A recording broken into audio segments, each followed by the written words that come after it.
আজকে কিন্তু বাসায় বাটাবাটি আর চুলায় ভেজে নেওয়ার ঝামেলা ছাড়াই ধনিয়া পাতা ভর্তা বানিয়েছিলাম। আর ভর্তাটা এত বেশি ইয়াম্মি হয়েছিল যে কি বলবো তোমাদের। তো ভর্তা রেসিপিটা দেখলে তোমরা পুরো ভিডিও জুড়ে আমার সাথেই থাকো। আর কেমন আছো তোমরা সবাই বলো তো? আমি তো একদমই ভালো নেই। এমনিতেই বাচ্চাদের স্কুল নেই, একটু দেরি করে ঘুমাচ্ছিলাম। আর এই যে দেখো পচা পচা ননদ এসে আমার ঘুমটা ভাঙিয়ে দিল। তো যাই হোক, সারাটা দিন আমরা সবাই কিন্তু অনেক বেশি মজা করেছিলাম।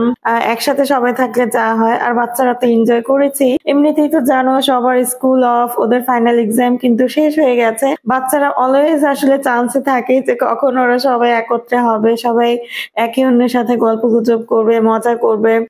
সারা বছর জুড়ে বাচ্চারা আসলে এই ডিসেম্বর মাসটার জন্যই ওয়েট করে থাকে। ওরা অনেক বেশি এনজয় করে, সবাই একসাথে হলে না মানে অন্যরকম একটা ভাইব ক্রিয়েট হয়। হুট করে সবাই যখন চলে এসেছে, তো কি করব, ইনস্ট্যান্ট একটু চা বানালাম, বাসায় বিস্কিট ছিল, যেগুলো হালকা পাতলা ওরা খাচ্ছিল। তো আর বাসায় না মুরগির মাংস আসলে রান্না করেছিলাম। তো যাই হোক, সবাই মিলে আসলে ডিসিশন নিলাম যে আমরা একটুখানি সবজি খিচুড়ি রান্না করব। তো এই তো দেখতে পাচ্ছ সবজি খিচুড়িটা কিন্তু অলরেডি বসিয়ে দিয়েছি।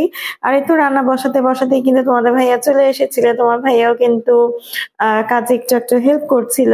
তো সবাই মিলে একত্রে হলো না, খাওয়া দাওয়া যেমন হোক, অনেক বেশি গসিপ হয়, অনেক বেশি গল্প করি, মজা করি। বাচ্চারা তো খুব সুন্দর করে ড্রয়িং করছে, দেখতেই পাচ্ছ। আর একে অন্যের সাথে গল্প করছে। সারাটা বছর জুড়ে না বাচ্চারা আসলে এই সময়টার জন্যই ওয়েট করে থাকে। আসলে বাচ্চাদের এই মোমেন্ট গুলো দেখে না আমারও ছোটবেলার সেই স্মৃতিগুলো মনে পড়ে যাচ্ছিল। আসলে আমরাও ছোট থাকতে এমনটা এনজয় করতাম। ডিসেম্বর মাসের না মানে এক্সাইটমেন্ট অন্যরকম থাকতো। তবে এখন আসলে যুগ পাল্টেছে।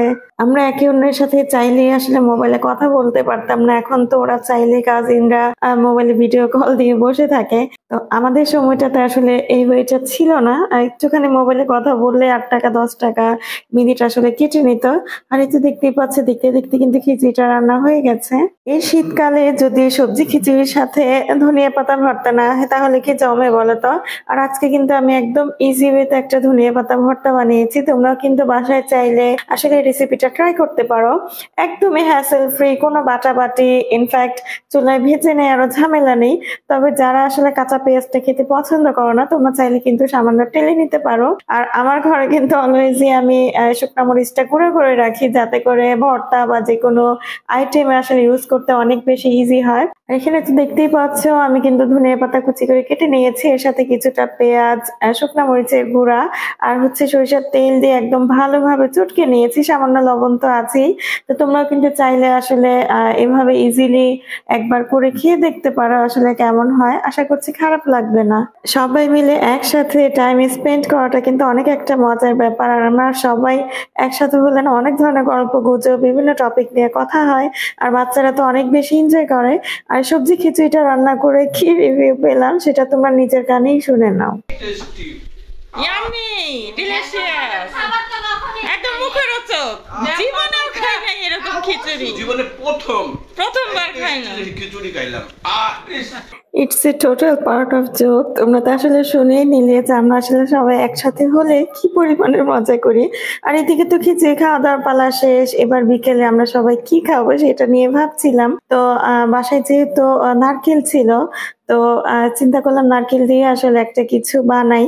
তো আমার মেজো ননদটা বললো যে আমরা আসলে নারকেল দিয়ে হাতে কেটে কুলি পিঠাটা আমরা বানাই। কুলি পিঠাটা আসলে বিভিন্ন ধরনের হয়ে থাকে। তো আমরা আসলে কি ধরনের কুলি পিঠা খেলাম, তো সেটা তো তোমরা দেখে বুঝতেই পারছো। একদমই ইজি ছিল এটা। প্রথমে তো তোমাদের ভাইয়া আসলে নারকেলটা কুড়িয়ে দিয়েছিল।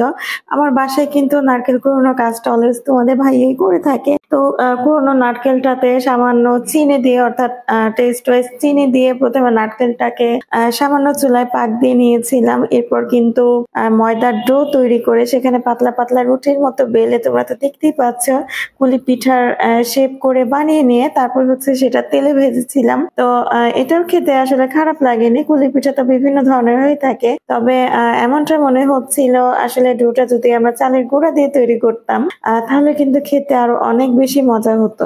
দুজনে মিলে দেখো কি মনের সুখে রিল্যাক্সে ক্যারাম খেলছে। এই ধরনের মোমেন্ট গুলো আসলে সারা বছর পাওয়া যায় না। এই টাইম গুলো কিন্তু আমাদের সবার জন্য অনেক বেশি প্রিসিয়াস।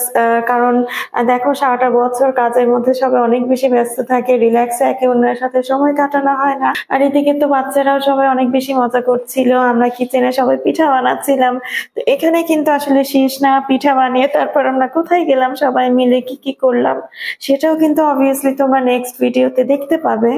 দু ভাইয়ের ভালোবাসা দেখেছো, একজন মোবাইলে গেম খেলা নিয়ে ব্যস্ত আর একজন আরেকজনকে পিঠা খাইয়ে দিচ্ছে।